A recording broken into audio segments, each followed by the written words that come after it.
Vocal coaching doesn't work. Why would I be saying this when I'm a vocal coach? I'm firstly and foremostly a professional singer. Fortunate enough to be doing that for a living now. That's what I love to do. I'm constantly geeking out on how to make my voice better and how I can also help other people, whatever they want to achieve with their voice. So I've been helping people with their voices for over 20 years now. So what, right? Because I know myself after all of that time that vocal coaching doesn't work. I'm going to tell you how you can fix this. The reason why vocal coaching doesn't work is because your coach may sing naturally already. Okay, so if they sing naturally well already, then they haven't ever struggled with their voice. I've struggled with my voice all my entire life. Okay, when I was first singing, I wanted to sing higher stuff, but it sounded weak. I was like, for example, like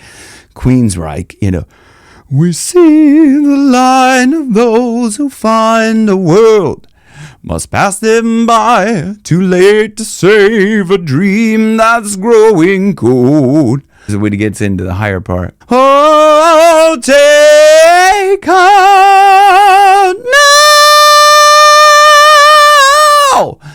But when I was first learning how to sing, that was all very weak. And I was like, okay, how do I get more power and stuff into that? And so I struggled with that for a long time. I took vocal lessons from some really great people. Michelle Horsfield was my favorite vocal coach of all time. She was just beautiful. I started when I was like 15 or 16 going to her. The thing is, if they've never struggled with trying to get specific sounds out of their voice, and they've never struggled with singing live and then failing at whatever they're doing, then they're not going to be able to understand your point of view. If you go to them and say, well, I'm having trouble doing this, they're not going to really understand, because they're going to be like, why are they having trouble doing that? It's so silly. It's crazy. It'll be frustrating for you. Then the other thing is about it is that they often, and I see this a lot of times on YouTube, is that they explain how it should feel coming from their own standpoint. They don't have enough experience in knowing that however they're saying it should feel is not the way that it would feel for everybody. They say like singing should feel like you're trying to poop. Okay, well, for me anyway, it's not the best way to sing for my best voice. And I've seen this. The reason why I'm saying this is not just in my case, but I'm arguing that in general, is because there's a lot of very, very good vocal coaches that will say the opposite of that. Instead of pushing down and out, it's this lifting up.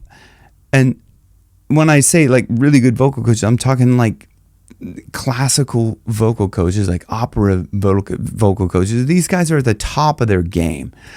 Some of them, for one example, Eric Arsenault. Just go and look how he talks about support. He's talking about it, this feeling of lifting up and out, and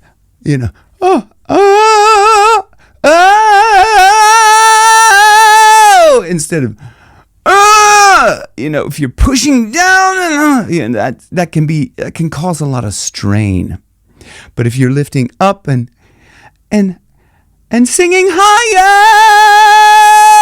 like that, still I'm using support, but I'm using this kind of lifting up feeling. So I'm pulling in from there and pushing up.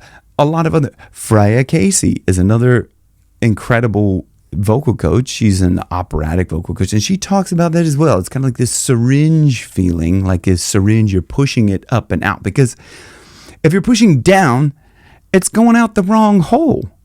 If you're pushing up, the thought is like you're projecting out the singing hole as opposed to the pooping hole, right? So that's just where I would say that, like, getting into shoulds, I'm not even going to say that that's what it should feel like, because I've done both. I've pushed out with my belly, I've sucked in with my belly, I've pushed down, I've pushed up, all these kind of things. And I just find out what works best for me, in my experience as a professional vocal coach and professional singer, is this lifting up. What works? If vocal coaching doesn't work, what works? Now, the reason why I say overall why vocal coaching doesn't work is because I know I've taught a lot of different people, and this is the thing that works. And it works, it can work for anybody. But the thing is, the work that works is you doing the work, putting in the work. It's not about watching videos or going, I kind of get that concept, and then not practicing it, not experiencing it, not exploring your own voice and how it feels in your own body. You will fail.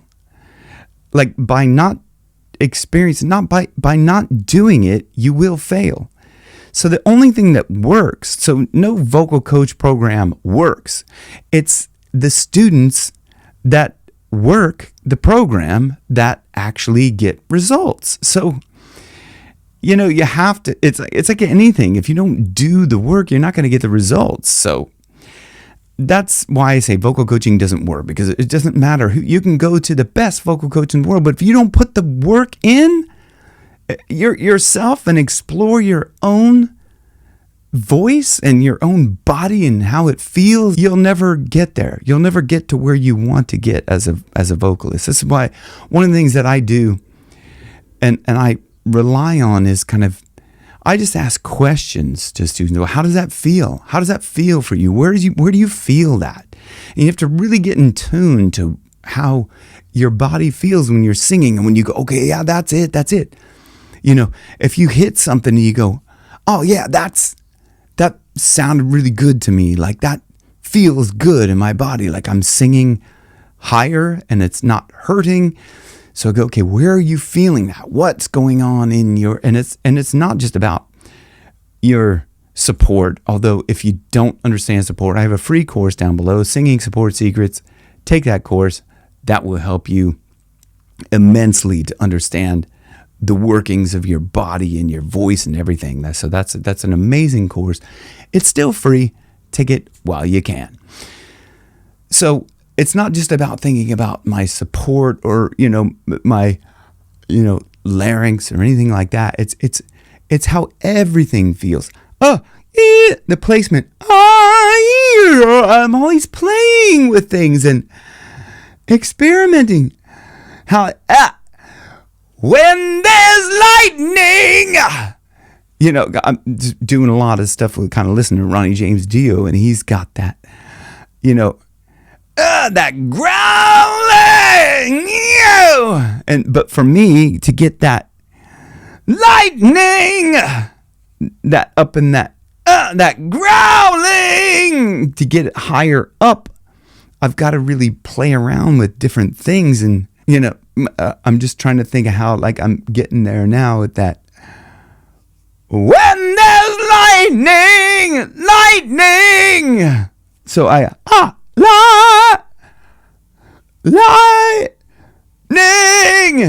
You know it always brings me down. So I'm working with that vocal cord closure to start a when there's lightning. So that's where the vocal cord closure comes into play a lot. Now I did a video on that. I'm going to put a link up to that, and it'll be at the end as well. So I hope this helps you to understand that you have to put the work in. Don't be afraid to make funny sounds and, this feels where this feels. I'm doing lots of different things. Don't be afraid to crack.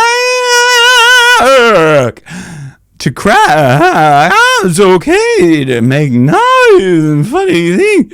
Because then you go, this feels good up here. Oh, yeah. And you can really start to play around with how to get those kind of more powerful sounds in your voice. Power.